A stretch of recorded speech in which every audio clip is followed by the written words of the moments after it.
ساتھیاؤ، میں اور آپ آج کی اس بزم میں یہ پختہ عزم کر کے اٹھیں کہ آج ہم خود بھی اور اپنی اولاد کو بھی، اپنے دوستوں کو بھی، میرے والد گرامی فرمایا کرتے تھے جس سے دوستی ہو نا اس کی انگلی پکڑ کے دین کی راہ پہ لے آؤ، یہ دوستی کا حق ہے۔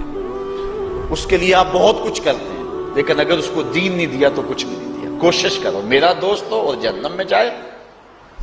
والدین بچے کے مستقبل کے لیے کتنی کوشش کرتے ہیں، لاکھوں روپیہ لگاتے ہیں مستقبل ٹھیک ہو جائے، کرتے ہیں کہ نہیں کرتے؟ یونیورسٹیوں کے اندر، کالجوں کے اندر کتنی بھاری فیسیں بھرتے ہیں، کیوں اتنا کچھ کیوں کر رہے ہو؟ میں نے دیکھا بوڑھا باپ اپنی کمر پہ بوریاں لاد کے مزدوری کرتا ہے، مائیں اپنا زیور بیچ رہی ہیں کہ اولاد پڑ جائے۔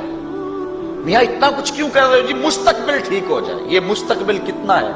20-25 سال کا، اور جو اصل مستقبل ہے اس کی فکر ہی نہیں کسی کو۔ اصل مستقبل تو وہ ہے، اللہ اکبر، بیرون ملک جائے بیٹا تو ماں کہتی ہے بس دعا کرو کہ میرا بیٹا خیریت سے پہنچ جائے۔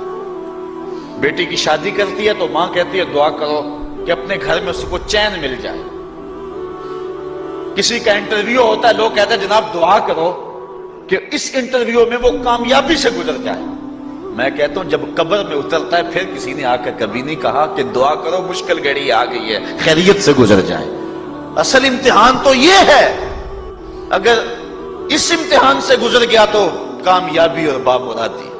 یہ تھوڑا سا مستقبل دنیا کا، اس کے لیے ہم کتنے پیسے لگا دیتے ہیں، سب کچھ اولاد کو آتا ہے، ہر شے فر فر پڑھتے اور بولتے ہیں، دعائے قنوت بھی نہیں آتی ہوتی۔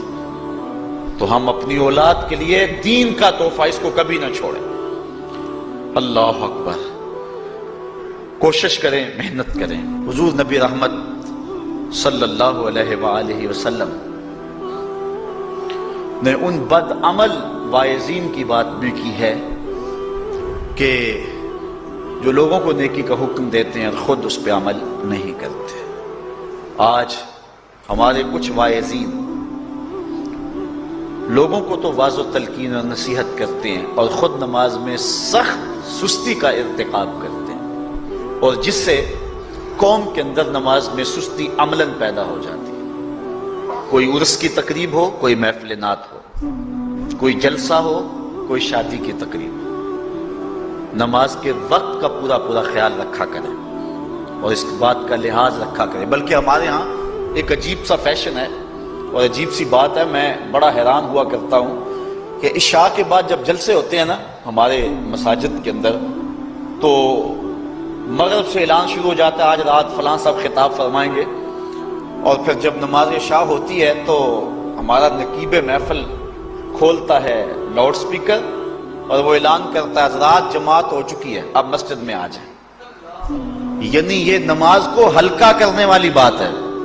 انہوں کو کہا جا رہا ہے کہ بلکہ بعض تو کہہ دیتے ہیں جس کا تمہیں ڈر تھا وہ گزر گئی ہے، اب آ جاؤ، کیا لینا ہے جلسے میں آ کر اگر نماز ہی نہیں پڑھنی ہے تو۔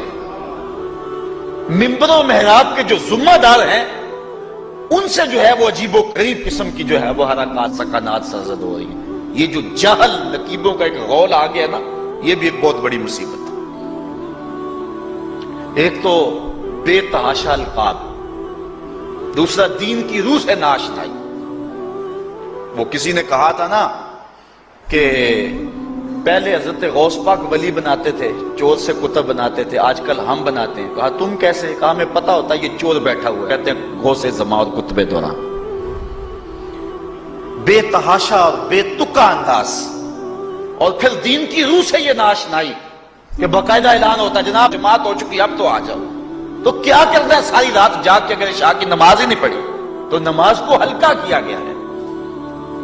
اسی طرح جلسہ لمبا ہو رہا ہے اور نماز کا وقت سکڑ رہا ہے۔ ان چیزوں کا التزام کرنا ہے، ہم نے کوشش کرنی ہے۔ اور یہ بھی ایک مصیبت ہے کہ دربار بڑا اونچا ہے اور مسجد کے اندر جانوروں کی بینٹیں پڑی ہوئی ہیں۔ حیثیت تو مسجد کی ہے، دربار کی تو ثانوی حیثیت ہے۔ دربار پہ 3 کروڑ روپیہ لگا ہوا ہے اور مسجد میں چٹائیاں بھی موجود نہیں۔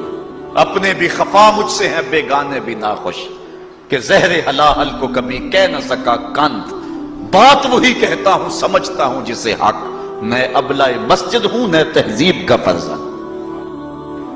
بے تحاشا اور بے تکا انداز، اور پھر دین کی روح سے یہ ناشنائی کہ باقاعدہ اعلان ہوتا ہے جناب جماعت ہو چکی اب تو آ جاؤ. تو کیا کرنا ہے ساری رات جاگ کے اگر عشاء کی نماز ہی نہیں پڑھی تو نماز کو ہلکا کیا گیا ہے.